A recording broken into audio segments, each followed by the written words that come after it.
Atos dos Apóstolos, capítulo de número 27. Eu vou começar por Atos dos Apóstolos, porque eu quero falar hoje sobre lições que a crise nos traz.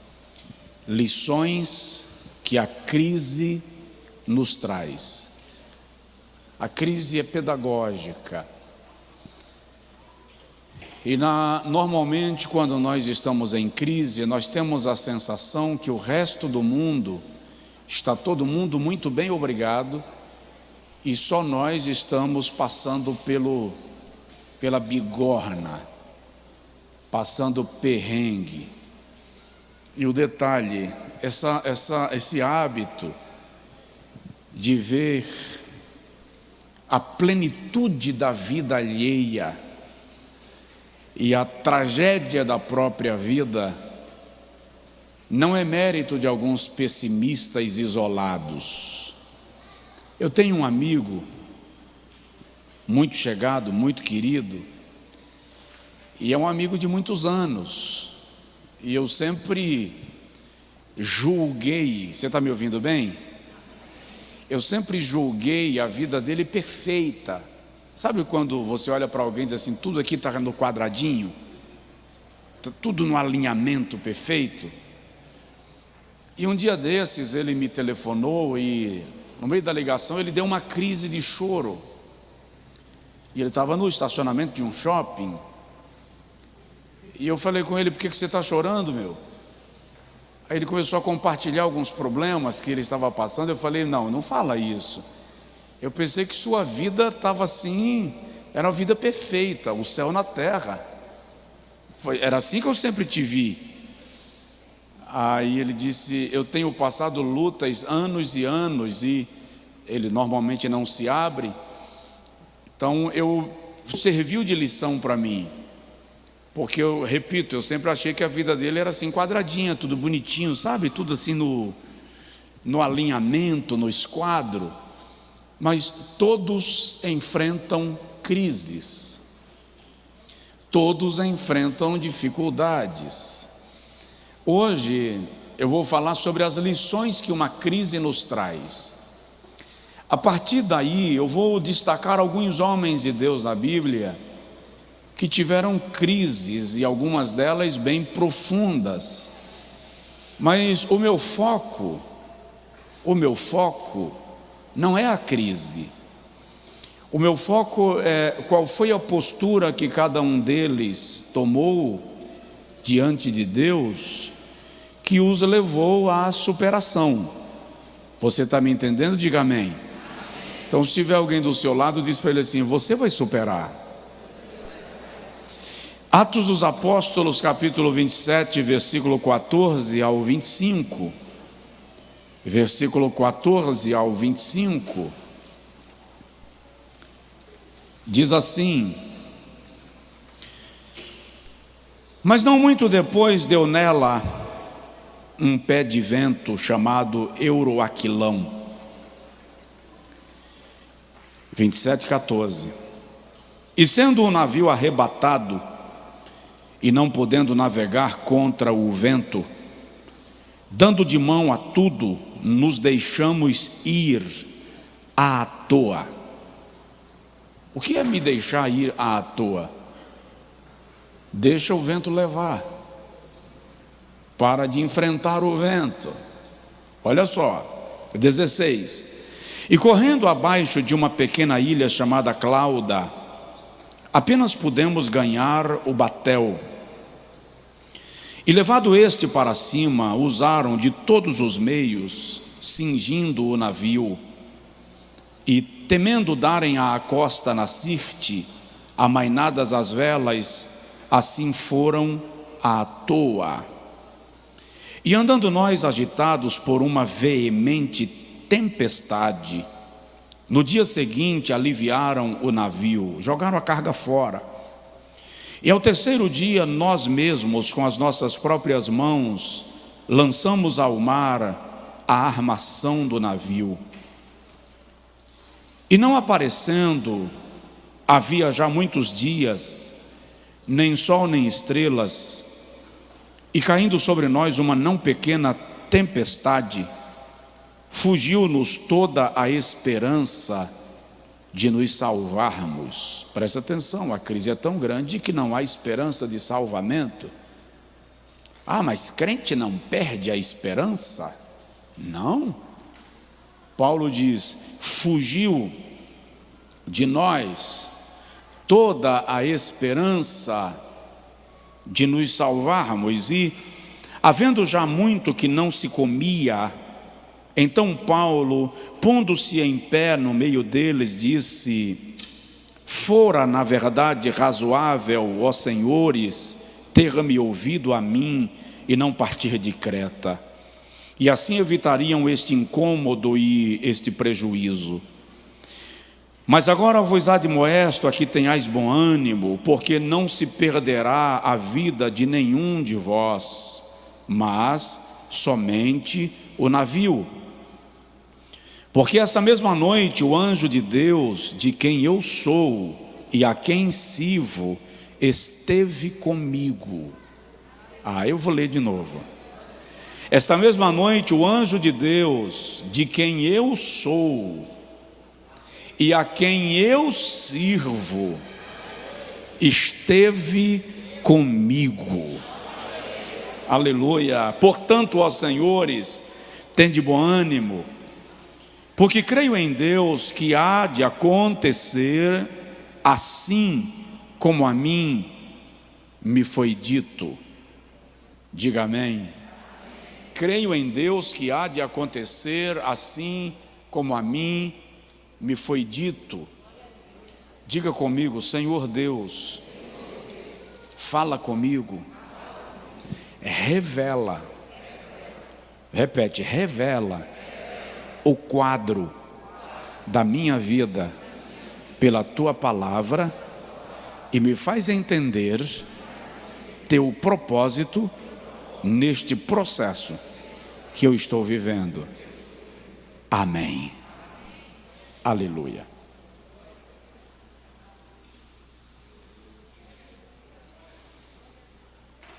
Irmãos, esse texto narra um episódio que se inicia no capítulo anterior. O irmão vai entender melhor a narrativa se começar a leitura desde o capítulo anterior e ir ao capítulo posterior, do 26 ao 28, pelo menos. Paulo, o apóstolo dos gentios, estava preso em Cesareia de Filipe. Atos capítulo 25, versículo 4, revela que ele está preso aguardando o julgamento, e ele apresenta a sua defesa diante do procurador-geral de Roma, que se chamava Festo. Além de ir a Festo, o procurador-geral, Paulo também vai ao rei Agripa II.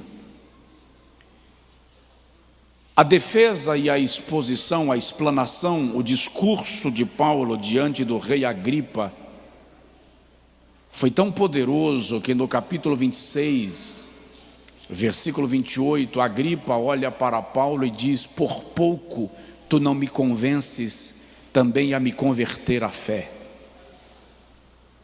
Já era para você dar um glória a Deus. O camarada está preso, ele sabe que pode ser condenado, mas o seu discurso de defesa esquece dele mesmo e apresenta Cristo. E é um discurso tão eloquente que o rei Agripa, diz ele mesmo, por pouco não se converteu à fé que Paulo preconizava, que Paulo defendia. No entanto,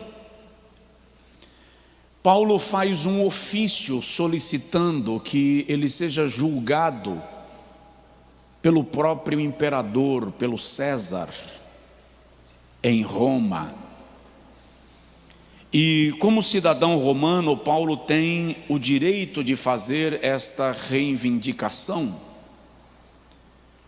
E a apelação jurídica de Paulo foi acatada pelo imperador, e ficou então decidido que Paulo, o apóstolo, preso, seria transferido para a Itália, para ser ouvido pelo imperador. O texto sagrado diz que o centurião, ou o delegado, o comandante daquela operação se chamava Július. Cabe a Július levar alguns presos de Cesareia para Roma, e entre eles o apóstolo Paulo, por quem o texto diversas vezes relata que Július começou a gerar uma simpatia, respeito por Paulo. No versículo 43, por exemplo, quando a tripulação decide matar os presos para que eles não fugissem, Július argumenta que não se fizesse isso, e o texto diz que o objetivo de Július era salvar a vida de Paulo. E eles saíram de Cesareia de Filipos com destino a Creta e de lá para a Itália. Mas a Bíblia diz nos versículos iniciais do capítulo 27 que havia sinais de uma tempestade.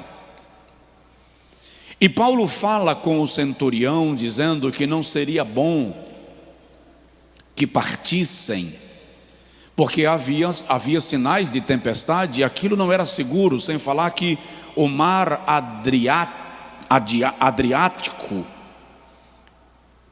tinha a fama de ser um mar com a cara do diabo, um mar com a cara do maligno. Era um mar agitado, era um mar pedregoso, era um mar com montanhas rochosas, e aquilo tornava a viagem ainda mais perigosa. Porém, como o capitão do navio e os marinheiros disseram a Július que a viagem era segura, a Bíblia diz que o centurião preferiu ouvir o capitão do navio. Vocês estão me vendo? Então, aleluia. O centurião preferiu ouvir o capitão do navio e os marinheiros do que ouvir a Paulo.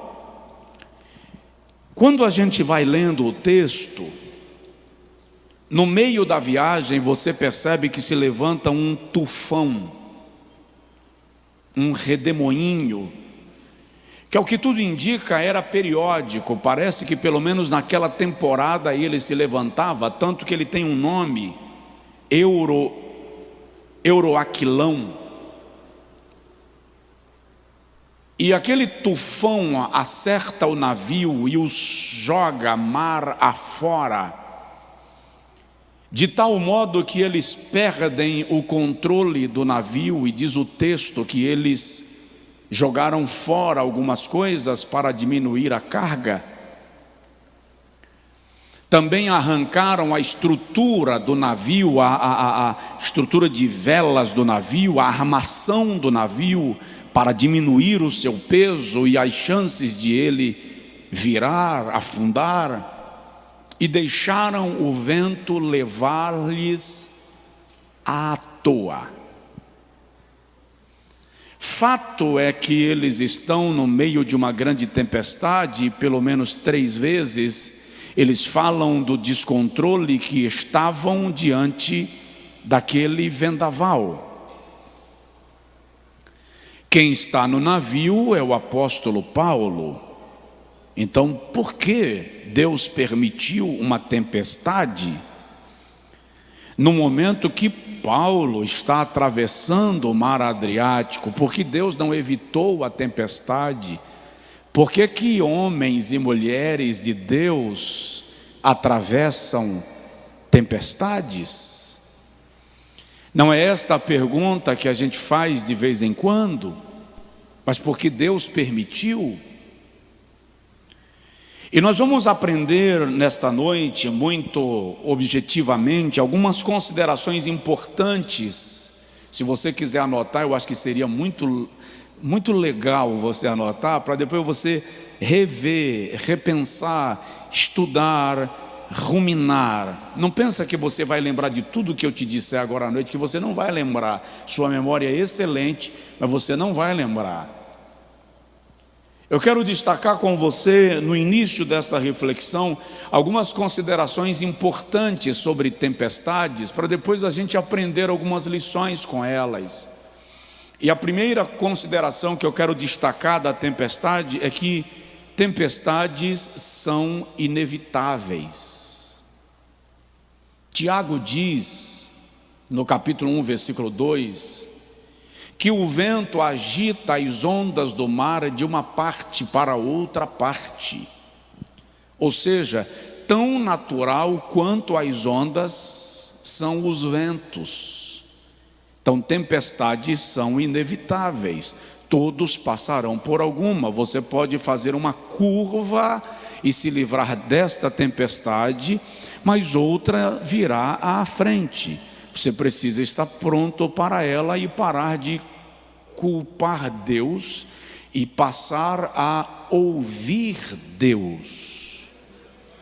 Uma segunda consideração que nós devemos fazer sobre as tempestades é que elas são imprevisíveis. Você pode até saber que ela vem porque existem previsões, existem planejamentos, mas raramente você acerta na dimensão dela, na violência dela. Ano passado, quando se decretou o início de uma pandemia, todos acreditaram que um mês depois estaríamos livres, leves, soltos, e tudo voltaria ao normal. Ninguém se preparou para um ano inteiro de fechamentos, isolamentos, máscaras, prejuízo financeiro, o pior, prejuízo de vidas, porque tempestades são imprevisíveis. Terceira consideração que eu quero que você faça sobre tempestades é que elas são imparciais. Tempestades são imparciais. Ora, eu sou homem de Deus, eu sou uma mulher de Deus. Por que isso aconteceu comigo? Porque as tempestades não fazem seleções. Ela não pode atacar o navio e sacudir todo mundo e deixar você, que também está no navio, intacto. Você também vai balançar. Alguém aqui me entendeu? Tempestades são imparciais. Quarta consideração que eu quero que você faça sobre tempestades é que elas exigem firmeza. Tempestades exigem firmeza. Se tiver alguém do seu lado, provoca essa pessoa e diz assim: seja firme. O que é ser firme? Não afrouxe, não acovarde, não amoleça. Queridão, se você mantendo a firmeza atravessar essa ventania está difícil, se você afrouxar, você perde o remo. Aí não consegue. Então, tempestades exigem firmeza. Quinto elemento que nós devemos destacar das tempestades é que elas exigem confiança. É muito fácil crer e manter a fé quando tudo está bem, sim ou não? Sim. Querido, é tão fácil eu crer e manter a fé com esse templo lotado com 2.300 cadeiras. Mas quando eu sou obrigado a recolher 2/3 delas, e quando eu vou pregar cada terça-feira com cada cadeira vazia, e aconteceram algumas, a minha confiança parece que quer estremecer. Mas eu preciso manter a minha confiança em meio à tempestade. Eu preguei sobre isso aqui domingo passado, quando eu falei sobre possuindo a terra da promessa, que Josué se firmou em 3 elementos da natureza divina. Primeiro, ele se firmou nas promessas de Deus. Segundo, ele se firmou no poder de Deus. Terceiro, ele se firmou no quê? Ele tinha convicção da chamada, tinha convicção da unção, se firmou na promessa, se firmou no poder e se firmou na aliança que o Senhor havia feito com ele para a sua vocação. É isso aí. Então, se você está no meio da tempestade e lembrar-se das promessas que Deus te fez, você mantém a sua confiança de pé. Diga assim: em nome de Jesus, a minha confiança não será abalada. E o sexto elemento a destacar de uma tempestade é que elas são pedagógicas. Deus não permite nada na nossa vida que não nos sirva para ensinar alguma coisa. Deus não permite nada na nossa vida que não nos sirva para ensinar alguma coisa. Então vamos aprender quais são as lições que uma tempestade traz, quais são as lições que a crise nos traz, o que eu tenho a aprender com crises, o que eu tenho a aprender com tempestades. Se você está anotando, coloca assim, número 1, lembrei agora da minha professora de didática, professora Edileuza, era uma professora que eu amava muito, lá em Mairi, e ela não ensinava só o conteúdo, ela ensinava como a gente devia anotar o conteúdo. Número 1, coloquem com a caneta vermelha ou com a caneta preta, e o conteúdo vocês escrevem com a caneta azul para destacar. Era assim que ela dava aula. Então, número 1, a primeira lição de uma tempestade: use o bom senso e não entre na tempestade. Vou repetir. Use o bom senso e não entre na tempestade. Tem alguém do seu lado? Se tiver, fala com ele assim: seja inteligente, não entre em tempestade. Vamos lá, versículo 9, está escrito assim: e passado muito tempo, e sendo já perigosa a navegação, pois também o jejum já havia passado, Paulo os admoestava, versículo 10, dizendo-lhes: senhores, vejo que a navegação há de ser perigosa e com muito risco, não só para o navio e a carga, mas também para as nossas vidas. Mas o centurião cria mais no piloto e no mestre do que no que Paulo dizia. Presta atenção, Paulo está vendo sinais de tempestade e está dizendo: gente, não tem por que a gente sair do porto, nós estamos em segurança, espera passar o vento da tempestade e depois a gente segue. A viagem se mostra perigosa, não só para o navio e a carga, mas também é perigosa para nós, coloca em risco a nossa vida.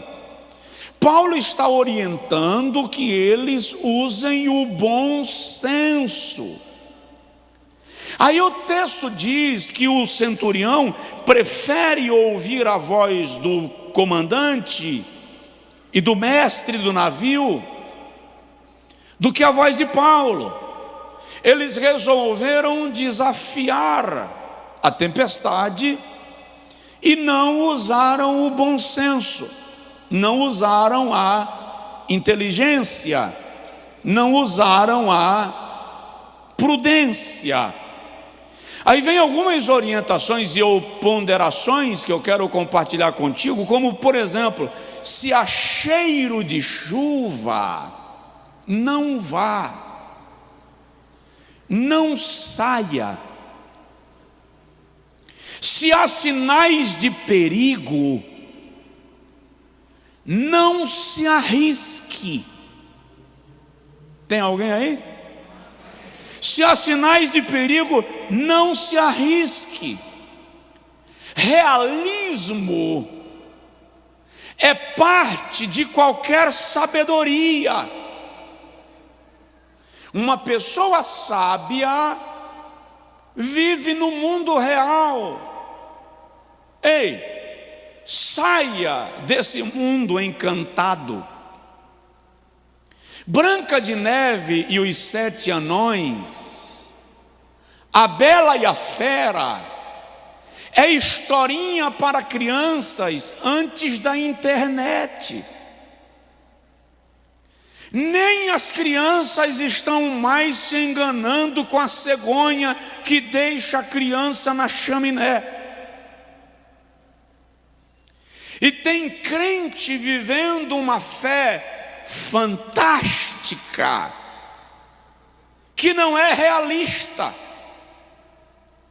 Fé e responsabilidade transitam juntos.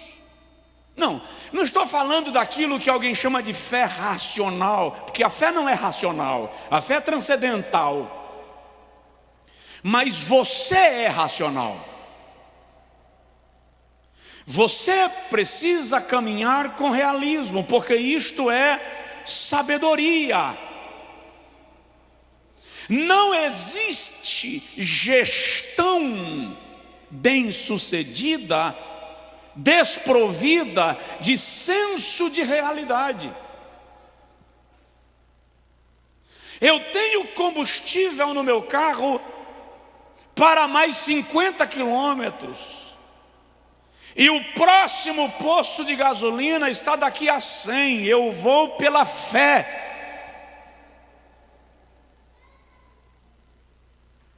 Se você parar no 48º quilômetro, não culpe Deus, você não foi realista.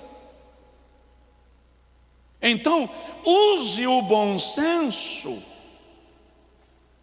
e não entre numa tempestade. Muitas vezes a falta de realismo nos coloca em estado de frustração. Eu já encontrei algumas pessoas, abre aspas por favor, decepcionadas com Deus, porque fizeram aquilo que Deus não mandou fazer. Estavam num mundo fantasioso. Eu e você precisamos entender que a espiritualidade cristã não promove a suspensão dos ventos e não nos incentiva a tentar a Deus. Vou sair a 180 por hora porque quem me guarda é Deus. É, mas o motorista é você. Eu estava falando com meus pais essa semana que eu tenho muito que agradecer a Deus. Eu disse a meu pai, eu não sei como eu não morri de acidente. Quanta loucura eu fiz no volante de um carro. Porque quem me guarda é Deus? É, meu servo, eu te guardo, inclusive na minha glória.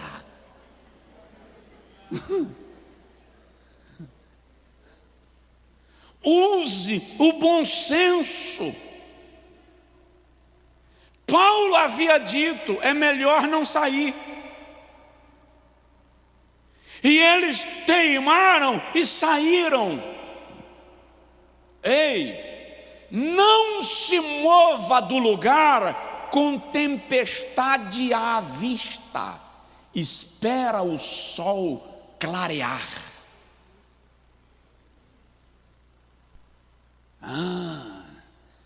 Se eu dissesse para você sair no meio da tempestade, que Deus vai abrir caminho na tempestade, você teria aplaudido e dado glória a Deus. Mas eu te mandei você não sair na tempestade. Aí você fica calado, pastor, perdeu a fé? Não, eu creio no Deus que controla os ventos, eu creio no Deus que controla o mar, eu creio no Deus que para o sol e lua, mas creio no Deus que me deu inteligência para ser ser utilizada usando bom senso.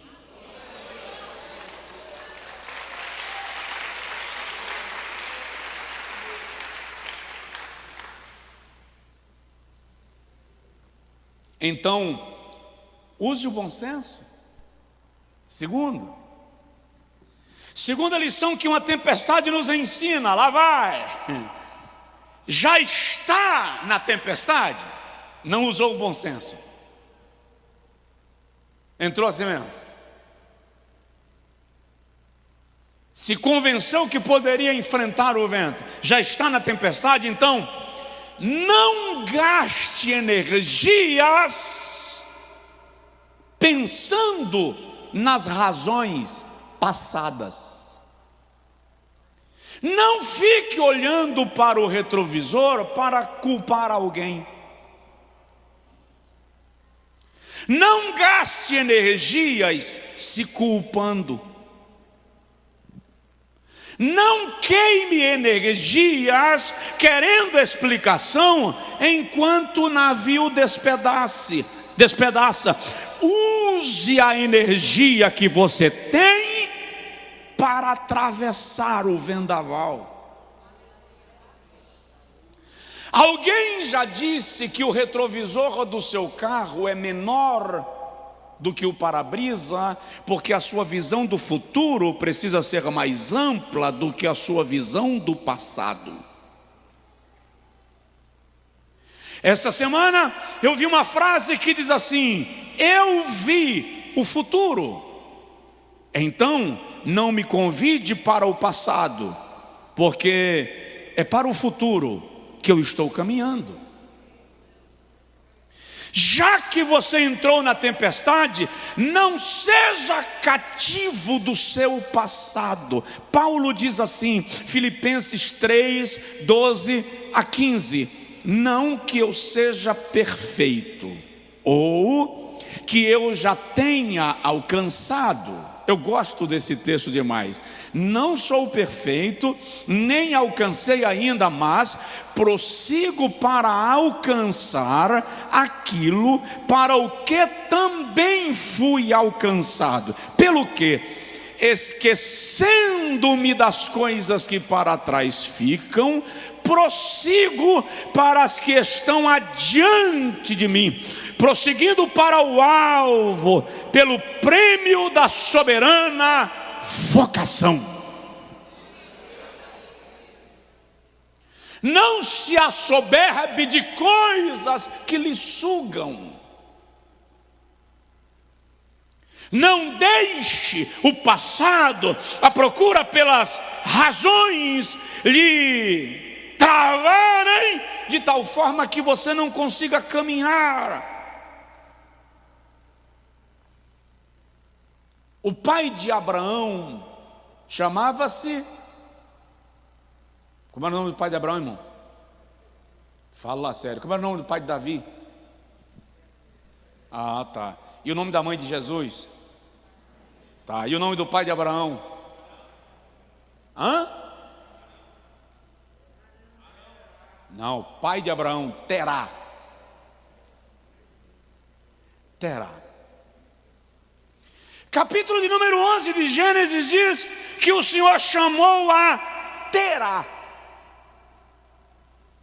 e disse a Terá que saísse da sua terra e que seguisse rumo a Canaã.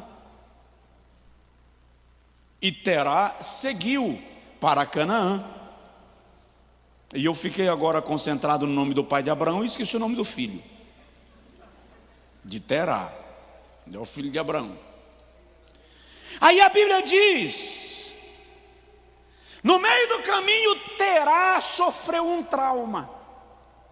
Ele tinha um filho chamado Arã, e Arã morreu. Arã era o pai de Ló. Os pregadores censuram Abraão por ter levado Ló consigo, e às vezes não analisam o contexto. Naquela cultura, se o pai de um jovem morria, o seu tio, o mais velho, o primogênito da casa, tinha que assumi-lo como filho. Foi o que Abraão fez com Ló, porque Arã morreu. Historiador diz que Arã foi morto pelas mãos de Nimrod, o construtor da Torre de Babel, na frente do seu pai, Terá, e do seu filho Ló. Então, Terá segue viagem com um trauma. Arã morreu diante dos seus olhos. Só que o destino de Terá é Canaã. Diga comigo, Canaã. Porém, no roteiro daquela viagem, Terá chega numa cidade chamada Arã. Como é o nome do filho de Terá que morreu? Arã. Como é o nome da cidade que ele chegou? Arã. Ele paralisou em Arã e não conseguiu sair de Arã. É só ler o final do capítulo 11. E a Bíblia diz que Terá morreu em Arã. É por isso que no capítulo 12 Deus aparece a Abrão e diz: sai-te da tua terra, da casa do teu pai, do meio da tua parentela, para a terra que eu haverei te mostrar. Deus está dizendo a Abraão: eu não te trouxe para Arã, eu te trouxe para Canaã. Teu pai morreu aqui, não fica aqui preso pelo sepulcro do teu pai, porque a minha promessa não é em Arã, a minha promessa é em Canaã.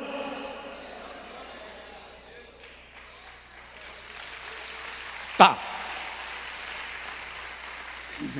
Entendi nada, pastor. Vou te explicar.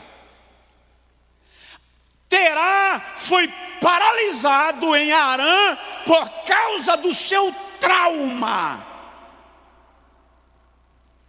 Se você ficar preso, queimando energias com o seu passado, você vai petrificar em Arã. O apóstolo Paulo, no versículo de número 21 e versículo 22 de Atos 27, ele repete: senhores, teria sido bom que não saíssemos de Creta, como eu vos avisei, mas já que saímos, não adianta ficar acusando um ao outro. Só estamos aqui por sua causa, foi você que decidiu sair. Minha causa? O comandante é você, então a culpa é sua. Paulo diz: para com isso, tende ânimo, se alimentem, porque já há muitos dias sem comer, para que vocês estejam prontos para os desafios que virão. Para de queimar energia acusando quem decidiu sair. Se alimente, tenha ânimo, porque você vai atravessar a tempestade. É isso que Paulo está ensinando. Não era para entrar, mas já entrou. Não queime energia com isso. Aí eu lhe dou algumas orientações básicas. Por exemplo, não viva de antigas razões ou mágoas. Troque as razões pelo ânimo. Versículo 33, Paulo orienta e diz: é já hoje o 14º dia que vocês esperam e permanecem sem comer e não provaram nada ainda. Eu vos exorto, comam alguma coisa por causa da vossa saúde. Substitua as razões e as mágoas pelo ânimo. Ah, mas eu tenho a razão. Você tem a razão, mas você está no meio da tempestade e o barco, o navio está à toa. Ei, olha bem para mim. Na tempestade com o navio à toa, quem tem razão é o vento. Suas razões não servem para nada. Vou atrás de quem fez isso. Você está na tempestade. Coma, se alimente. Deixa eu te explicar uma coisa. Você sabia, lá vai, como é que um pastor pentecostal diz essas coisas, Jesus, sem parecer heresia? Tem momento na vida que não é para jejuar, é para se alimentar. Tem momento na vida que jejuar te adoece, você não tem condição, você vai precisar de energia física para suportar a travessia. Então, nesses momentos que jejuar não é ideal, tome mais tempo na oração e se alimente, porque você precisa estar bem, você precisa estar saudável. Eu recebi uma pessoa aqui uma certa feita, pronto para cometer suicídio. Ele veio para pular desse viaduto, e aí alguém percebeu e falou, não, ela conseguiu controlar e trouxe, encontrou a igreja com o portão aberto, entrou, e eu estava saindo para almoçar, umas 3 da tarde. É o pastor Josué? Sim, pastor, eu atendo esse rapaz aqui. A história dele era uma história bem ruim, é para o cara no mínimo querer a morte. Querer a morte e querer morrer é coisa diferente, tá? Dizem os filósofos. Mas é no mínimo para o cara querer a morte. Quando ele terminou de me contar a tragédia dele, eu disse, você quer um conselho de um pastor? Eu preciso, o cara está morto em pé. Vai para casa, toma um banho, almoça. Você tem maracujá do mato em casa? Não, mas tem uma barraca lá perto que vende. Compra uma redinha daquela e bate todinho, faz um suco, sem água, toma o sumo e dorme. Eu sei porque depois ele voltou, ele disse que saiu daqui com a raiva. Como é que o infeliz do pastor, sabendo que eu estou querendo me matar, mandei para casa tomar banho, comer e tomar suco de maracujá. Chegou em casa, tomou banho com raiva. Agora ele não estava mais com raiva de quem havia ferido ele, agora a raiva era do pastor. Ele disse que comeu um prato de comida que ele nunca tinha comido tanto na vida, comeu. E virou, tomou o suco de maracujá naquele estado e sentou no sofá para ver televisão e apagou. Disse ele, acordou umas 4 da tarde, tomou banho, com uma fome de leão, comeu de novo, foi para a cama e dormiu. Acordou no outro dia, com uma fome envenenada, tomou café com cuscuz e ovo, tomou banho, deitou e dormiu. O suco de maracujá violento. Acordou quase meio-dia, almoçou, tomou banho e disse, estou bem. À noite veio para o culto. Aqui aceitou a Jesus como Salvador.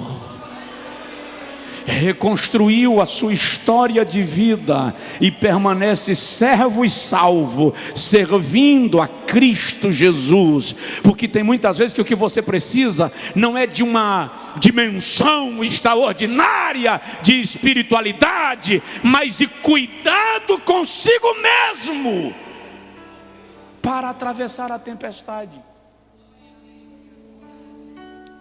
Ninguém está achando que eu estou pregando heresia aí não, né? Quem acha, levanta a mão.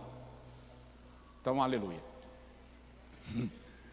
Então, Paulo está dizendo para eles, para de buscar antigas razões, alimentar-se de antigas mágoas, busquem ânimo. Ei, a história não muda com explicações, a história muda com ações. Se mova, tome atitudes para sair com vida. Vou repetir, tome atitudes para sair com vida. Vou repetir, faça o que for necessário fazer para sair com vida. Repetindo, não morra. Não é hora de morrer. Viva. Você me entendeu? Diga amém. Tem alguém precisando ouvir isso, não sei se no templo ou em casa. Não é hora de morrer. Viva. Tome atitudes para sair com vida. Não era para entrar, mas já que entrou, para de culpar os outros. canalize energia e força para sobreviver. Tem alguém aí? Terceira lição que nós vamos aprender com a tempestade. Essa lição é chata para valer. Eu tentei tirá-la da lista, mas quando eu olhei para trás e vi a história, percebi que não dá para tirar. Aceite perder alguma coisa. Não há tempestade sem perdas. Toda crise vai te tomar alguma coisa. Tem alguém nessa igreja? Tem. Olha o que diz o versículo de número 10. Vamos para a Bíblia.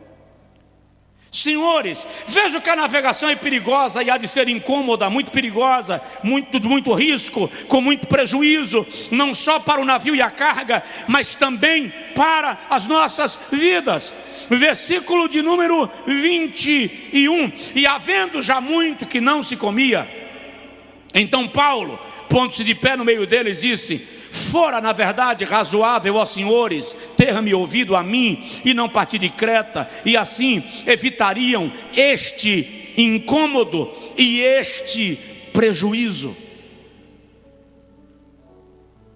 Paulo sabia que haveriam perdas.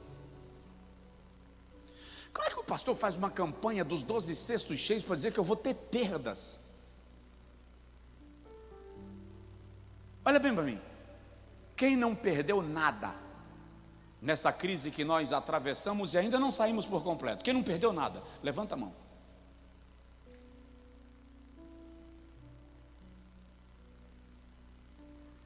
Porque crises geram perdas. Então a questão crucial aqui é escolher o que perder.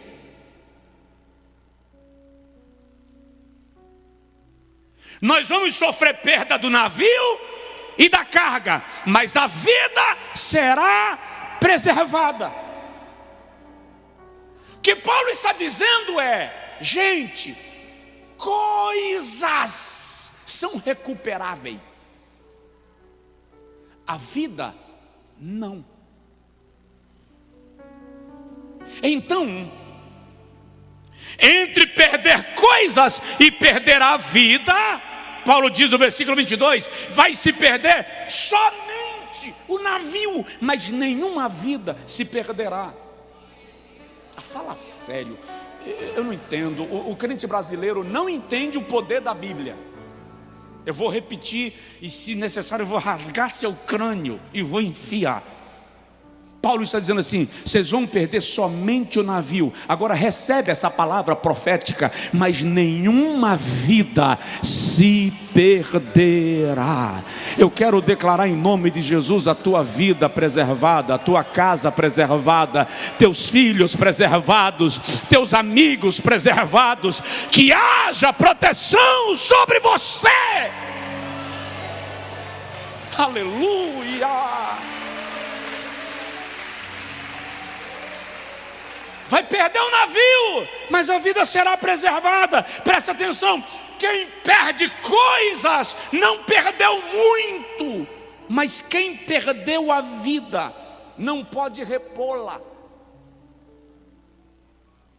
Então, numa crise há perdas, e a gente precisa entender. E para desse dengo de dizer: só eu estou perdendo coisas.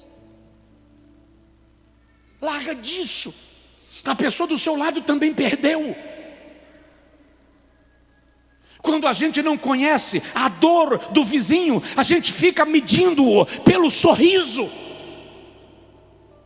Mas o fato de alguém rir do teu lado não significa que esse alguém não chorou antes de sentar perto de você.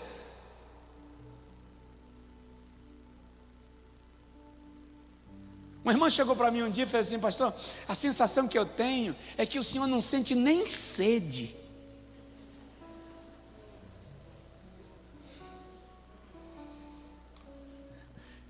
Tem vezes que não dá nem vontade de beber água, que é para ver se morre de sede.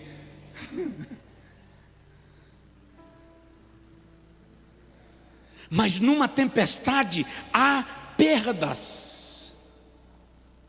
Você precisa entender que vivo você pode reaver as coisas. Você pode recuperar coisas. E não fica trabalhando no desespero de recuperar o que o mar levou. Fica tranquilo que aquilo que Deus quiser que chegue em sua mão, você vai trabalhar, você vai se envolver e Deus vai maestrar todas as coisas na tua direção. Você vai ficar surpreso com a maneira linda como Deus faz todas as coisas voltarem para você de maneira profética e extraordinária. Só quem crê assim, diga amém, diga glória a Deus, celebre ao Senhor. Eu já estou quase terminando.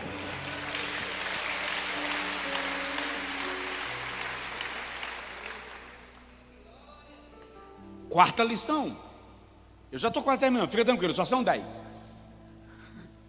Estou brincando. Quarta lição.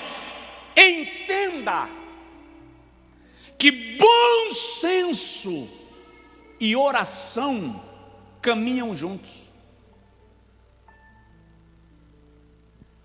Bom senso e oração caminham juntos. Eu e você precisamos entender que visitas angelicais e recursos humanos não são forças antagônicas. Vou explicar. Você precisa entender que a visita de um anjo e a visita de um amigo não são forças antagônicas.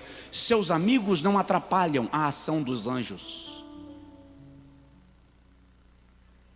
O anjo apareceu como para Paulo no meio da tempestade, mais como assessor do que como interventor. O anjo não parou o vento, só disse a Paulo: nenhuma alma perecerá. Ora, o anjo não poderia parar o vento? Poderia, mas não veio para isso. Veio para dar ao apóstolo uma mensagem de esperança de que todos sobreviveriam. Qual é o nosso problema? O nosso problema é que nós queremos anjos pirotécnicos fazendo coisas extraordinárias, mas rejeitamos o anjo que vem com uma mensagem de orientação.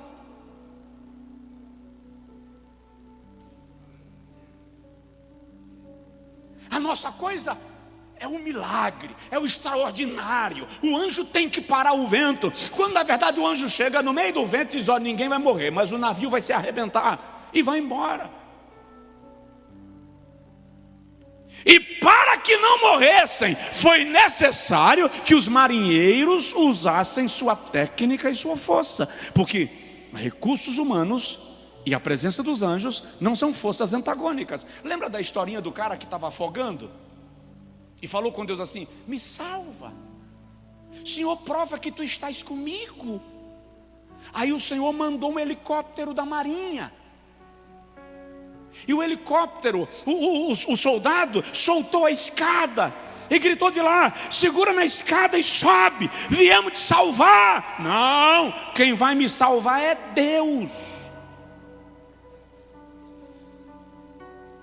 Aí um barco de pescadores viu o sinal de socorro e se aproximou, e o pescador disse: vem para o barco que nós viemos te salvar. Não aceito ser salvo pelos homens, quem vai me salvar é Deus. Um navio vai passando, um cruzeirão, daqueles que você sonha fazer uma viagem, aí para, e alguém dá o brado: chegou o socorro, e o afogante diz: não, quem vai me salvar é Deus. Aí o tubarão, na hora do almoço, viu de longe e disse: ali está o lanche. Foi lá e levou. Aí quando ele chega diante de Deus, ele diz assim: o Senhor não me salvou e eu confiei em ti. Aí Deus diz assim: mandei um helicóptero, mandei um navio, e mandei um barco, e você não quis o meu salvamento. Olha bem para mim e anota essa frase: os instrumentos de Deus são os homens. Deus vai usar pessoas para te abrir caminhos. Deus vai usar pessoas para semear na sua vida. Deus vai usar pessoas para criar oportunidades para você. Os instrumentos de Deus são os homens.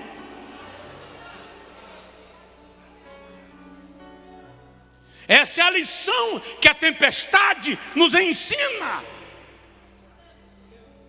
Você entendeu? Diga amém.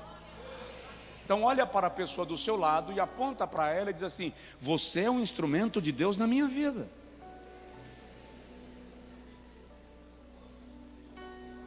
E quando Deus manda você ser instrumento dele na vida de alguém, e você, porque a cabeça dura, não o faz, você fica devendo. Mas quem sou eu? Quem sou eu para ajudar aquela pessoa? Você é o samaritano. Mas ele é um judeu, mas está ferido. E Deus colocou você na estrada. Mas é só pó em cinza. Deus sabe disso.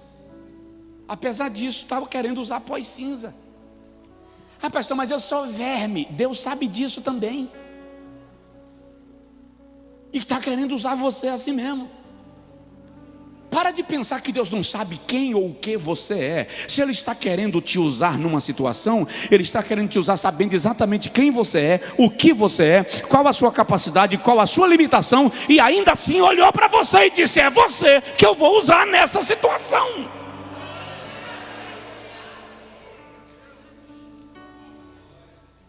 Deixa Deus lhe usar. Quinta lição: não rejeite a visita dos anjos, mas não abra mão da ajuda dos homens. Não rejeite a visita dos anjos, mas não abra mão da ajuda dos homens. Versículo de número 30 ao versículo de número 32 diz assim: procurando, porém, os marinheiros fugir do navio.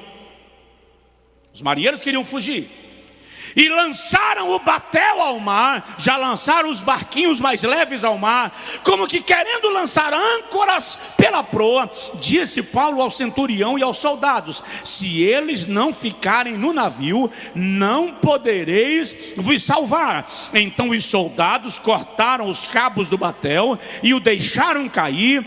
E entretanto que o dia vinha, Paulo exortava a todos que comessem alguma coisa, dizendo: é já hoje o 14º dia que esperais, e permaneceis sem comer, não havendo provado nada. Portanto exorto-vos a que comais alguma coisa, porque é para a vossa saúde. Presta atenção, Paulo tinha visto um anjo. Olha bem para mim, diz assim: ele viu um anjo, mas não dispensou os marinheiros. Os marinheiros queriam vazar. Paulo disse: se vocês forem, vocês morrem. Paulo sabia que precisava dos marinheiros no navio para ensinar a estratégia de salvamento. Sabe aquela coisa chata quando você entra no avião, todo dia a mesma coisa? Esta aeronave tem 6 portas de emergência. Em caso de pouso forçado, abrirão as portas. Se for na água, não saia antes disso. Mas que coisa chata, você já aprendeu. Você está olhando seu celular enquanto as orientações estão sendo dadas. Você nem dá mais atenção para a aeromoça que está lá com aquela mascarazinha, puxa para lá, ensinando a vestir o colete salva-vida, porque essa porcaria é muito chata. Na hora do nervosismo, você não faz ideia de como aquela coisa repetida é quem te dá um mínimo de tranquilidade. para tomar as atitudes certas. Paulo viu o anjo, mas não dispensou marinheiro. Tive visão de Deus, preciso de ninguém. Está enganado. Você precisa entender que a visão dos anjos não dispensa a presença dos homens para lhe ajudar naquilo que é humano. Aprende essa lição.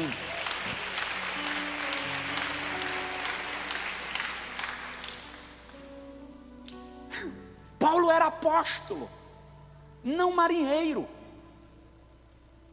Eu aprendi uma coisa, queridos. Eu aprendi que na vida, como se fosse um jogo de xadrez, que tem aqueles quadrados preto e branco. Quem joga xadrez, levanta a mão. Bom saber, depois a gente conversa. Ai, estou brincando. No jogo de xadrez, cada peça tem seu quadrado. Sou pastor, não sou médico. Sou pastor, não sou advogado. Cada peça tem seu quadrado. Sou pastor, não sou oftalmologista. Paulo diz: eu sou apóstolo, mas não sou marinheiro. Eu vejo anjos, mas não sei fazer o desembarque de um navio numa tempestade. Então os marinheiros precisam permanecer aqui. Eu sou muito tranquilo quanto a isto. Eu sou o pastor e tenho uma construção a fazer, mas não sou engenheiro. Então eu preciso de pessoas com habilidades específicas para situações específicas. Larga a mão de pensar que você sabe fazer tudo e querer fazer tudo sozinho. Deus levantou pessoas para te ajudar, porque sozinho você não sai do lugar. Eu sei que eu preciso de uma camisa, mas eu não sei costurar a camisa. Provoca assim seu vizinho e fala: você precisa de ajuda. Essa é a lição que uma tempestade te ensina. Que sozinho você não dá conta. Que sozinho você não vai. Não importa quão completo você seja.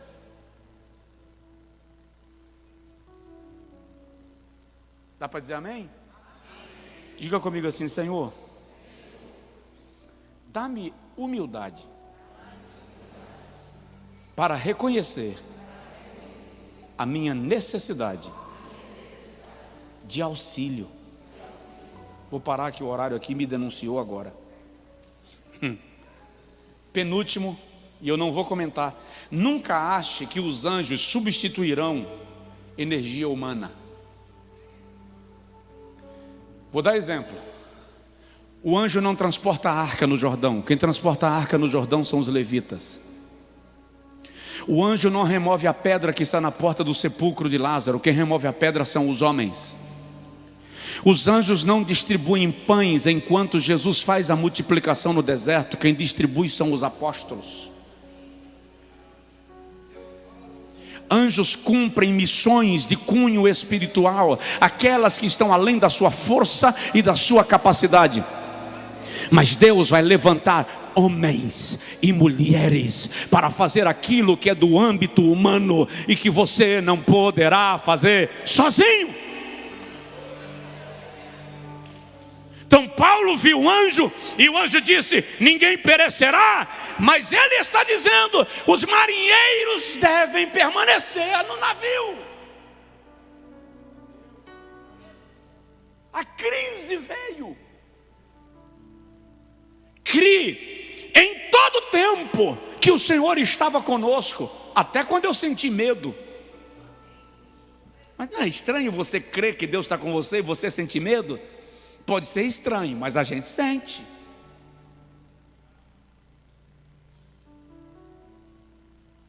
No entanto, o Senhor levanta homens e mulheres que de vez em quando batem no teu ombro e dizem assim: pastor, estou aqui. Pastor, estou orando. Pastor, Deus me levantou de madrugada para orar por sua vida. Pastor, se precisar, ó.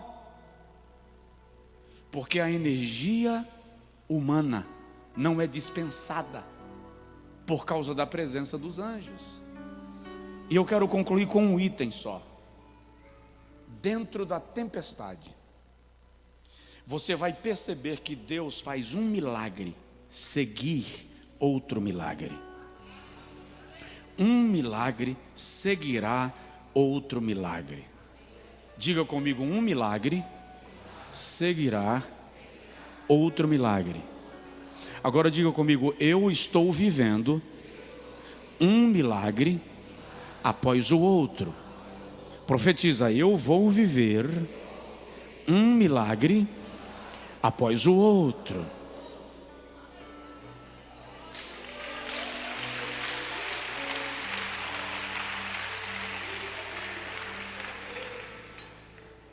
Vou te contar uma listinha de milagres aqui para a gente orar. Primeiro, nenhuma alma perecerá, foi a promessa de Deus. Segundo, o navio despedaçou e cada um se salvou, uns a nado, outros segurando nas tábuas do navio. Terceiro, os marinheiros queriam matar os presos. Por quê? Porque o centurião respondia diante do imperador por um preso que fugisse. Então é melhor matá-los do que responder diante do imperador. De repente, Júlio, o centurião, o delegado, diz assim: não é para matar ninguém, já estamos todos mortos. Na verdade, quem se salvar já está debaixo da bênção divina. E a Bíblia diz no versículo 43 que ele fez aquilo para salvar a vida de Paulo. Então Deus sempre levanta alguém para interceder pela tua vida, para trabalhar, para te proteger, para funcionar em tua defesa. Todos chegaram na ilha de Malta e sobreviveram.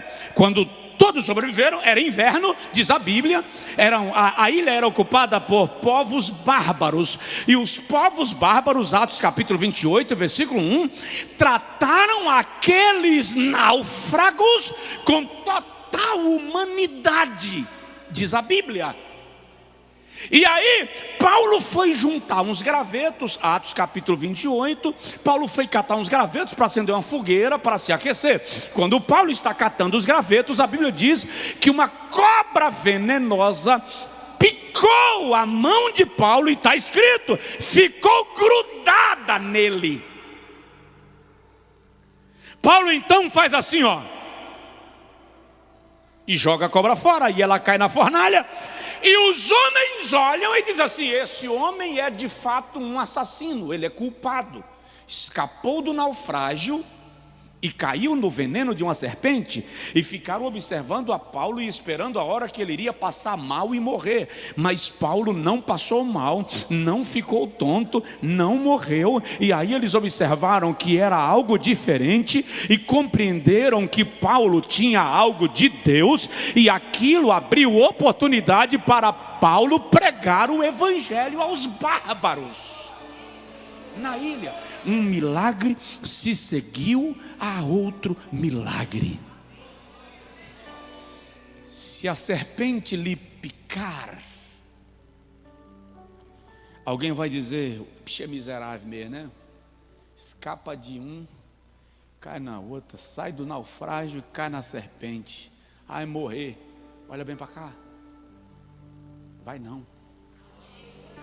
Na verdade, a picada da serpente é apenas Deus criando uma oportunidade para você pregar para os bárbaros e eles te ouvirem.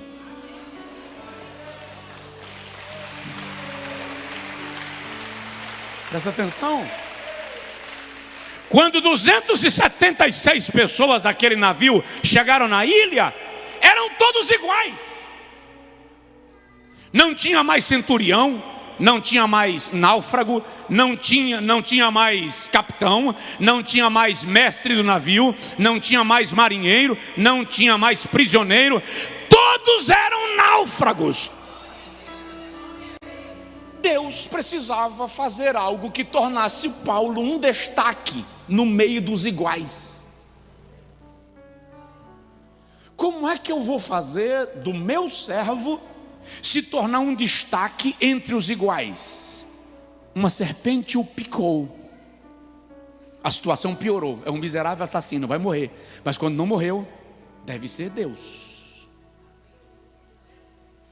E eles começam a olhar para Paulo e esperar Paulo morrer. Quando Paulo não morre, ele começa a crescer em conceito. Agora, todos são náufragos, mas aquele camarada ali tem alguma coisa divina. O que ele disser, nós vamos ouvir. Quando Paulo começa a pregar, a ilha inteira aceita ouvir o que ele está falando, porque ninguém pode sobreviver a um naufrágio e a uma picada de serpente e ser igual aos demais. Então, olha bem para mim e recebe. Deus está criando na pior situação a oportunidade de fazer você se tornar ouvido na mensagem que Ele te deu para entregar. Só quem recebe diz amém, fica de pé aplaudindo ao Senhor, fica de pé louvando ao Senhor, aleluia. Vira para alguém e diz para ele assim: não vai morrer, não vai morrer. A picada da serpente não é para te matar, é para fazer com que os bárbaros te ouçam.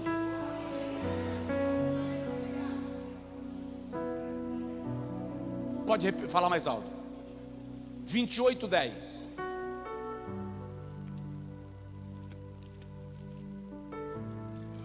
Precisa do óculos. Os quais nos distinguiram também com muitas honras. Uau! E havendo de navegar, nos proveram das coisas necessárias. Versículo 6. Como viram que ele não morria, diziam: é um Deus. A crise tornou todos iguais. Tirou o título do centurião, do capitão, do mestre, dos marinheiros, do apóstolo. Todos viraram uma só pessoa. Todos são náufragos. A picada da serpente colocou Paulo na posição de divino. A crise não é para te matar. A crise é para gerar uma oportunidade de você superar o veneno que correu nas suas veias. E o Senhor vai te encher de honras e provisões. Diga comigo: honra e provisão. Repete: honra e provisão. Só mais uma vez, vira para o vizinho, por favor, e diz para ele: honra e provisão. Tem gente aqui que não acredita mais, sofreu tanto prejuízo que não acredita. Está aqui, mas está ouvindo, mas não entra. Só por sua causa eu vou repetir: honra e provisão. Quinta vez: honra e provisão. Sexta vez: honra e provisão. Sétima vez, todo mundo: honra e provisão.